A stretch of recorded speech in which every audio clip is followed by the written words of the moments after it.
Good morning, everyone, and thank you for being here. Let me start by reiterating that anytime a police department takes a life, we owe it to our community to conduct a thorough and transparent investigation to ensure that everyone is fully aware of what transpired. Last night, around 5:23 p.m., a call was made to the 911 center reporting a suspicious person near 33 Ernestine Street.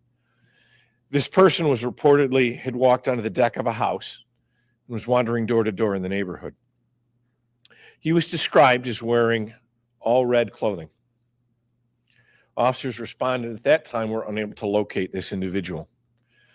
Around 7:17 p.m., so almost 2 hours later, another call was received reporting that male was back near Ernestine Street, again wandering the neighborhood, acting suspicious.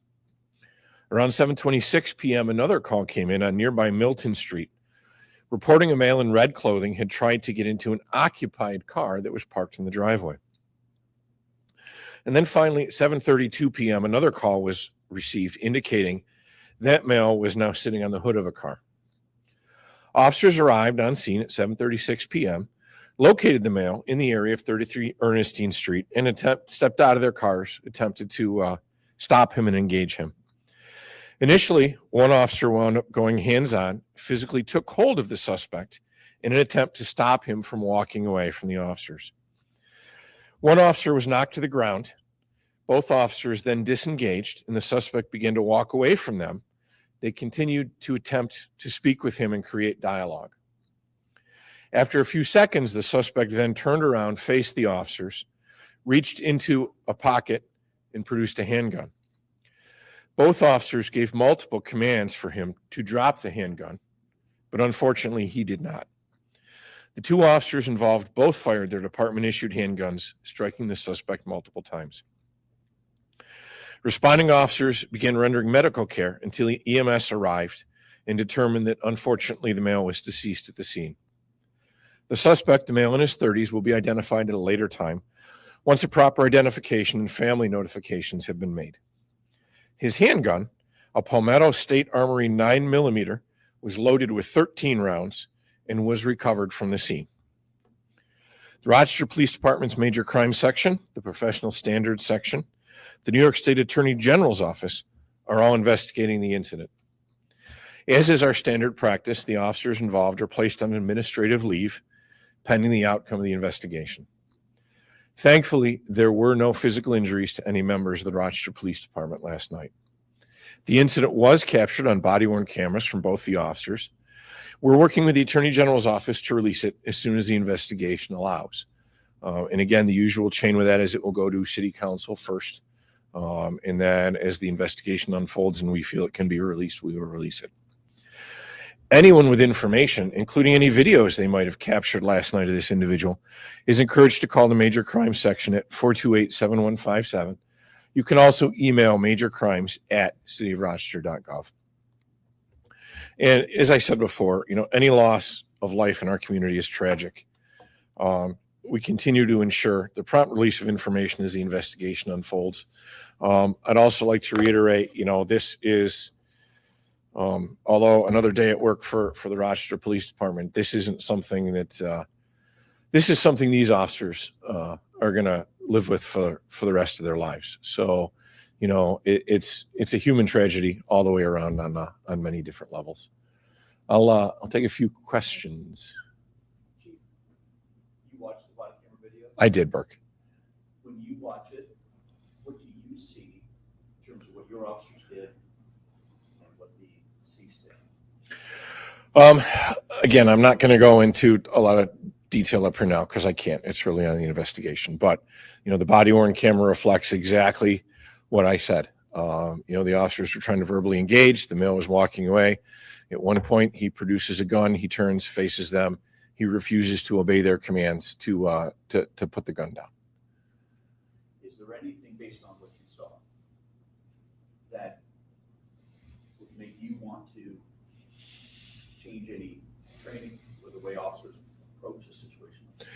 Based on everything I saw last night, everyone involved in this responded exactly the way they were trained in a highly professional manner. Medical aid was rendered immediately. The officers were calm and cool on the radio. Officers responded from around the city to help manage the scene, as they often do. By the time I got on scene, my supervisors had not only handled the scene, they'd made arrangements for state police and other agencies to come in and handle our calls for service in the city. Kind of simultaneous, we also had the incident with the shots fired and then the pursuit in the gorge, which they managed. And then, later on in the day, they wound up helping the fire department at that 5-alarm fire on Dewey Avenue. So a very busy night, but very, very proud of the Rochester Police Department. So yes, he's known to the department. I'm not going to get into anything more than that out of respect for the family. We will release those details. How many officers are on leave? So I have 2 officers on leave. Both got fired? They both discharged their firearms, yes. What are the names? We'll release them as the investigation unfolds. Chief, roughly how long did the entire interaction last in response to the shots? The entire interaction from when they stepped out to when the shots were fired is definitely under 4 minutes. It may possibly be under 3. I would have to look again to give you a specific, but it was a very brief. You can see the officers trying to engage, trying to talk like we teach them to do. Again, at this point, they had enough to talk to this individual to conduct what we call a Terry pat down. Hey, do you have any weapons on you that are going to hurt me? They were at that level, and then that's when the hands-on with the suspect began. One officer was knocked to the ground, so they disengaged. The suspect continued to walk away, and then, like I said, that's when he produced the gun. Just to clarify, they began searching him. So at the level they were at, under the 4 levels of DeBoer, which is what governs street stops in New York State, they had enough to conduct a Terry pat down for weapons, is what we call it. It's from a court case. So they were at the level where they could conduct a pat down for weapons, and that's when the physical altercation began. Just reading how this kind of played out, what was the demeanor of this guy that you saw in the video? This does sound like someone who's acting very erratically. I'm not trying to make assumptions here, so what would you say? But you suffering a mental health crisis? What was this? I can't say that definitively. I can say he was very nonverbal. Chief, I wonder if you traced the deceased's gun. Not yet.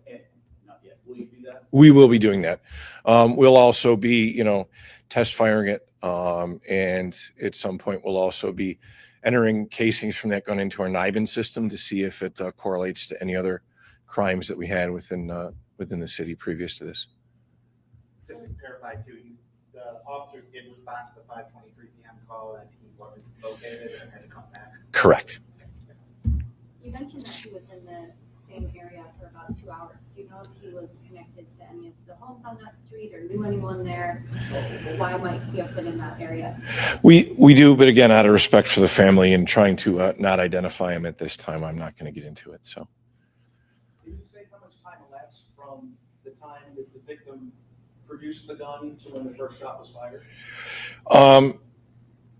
It was that part was very quick. You're talking a matter of seconds, but again, we have multiple witnesses and we have the BWC.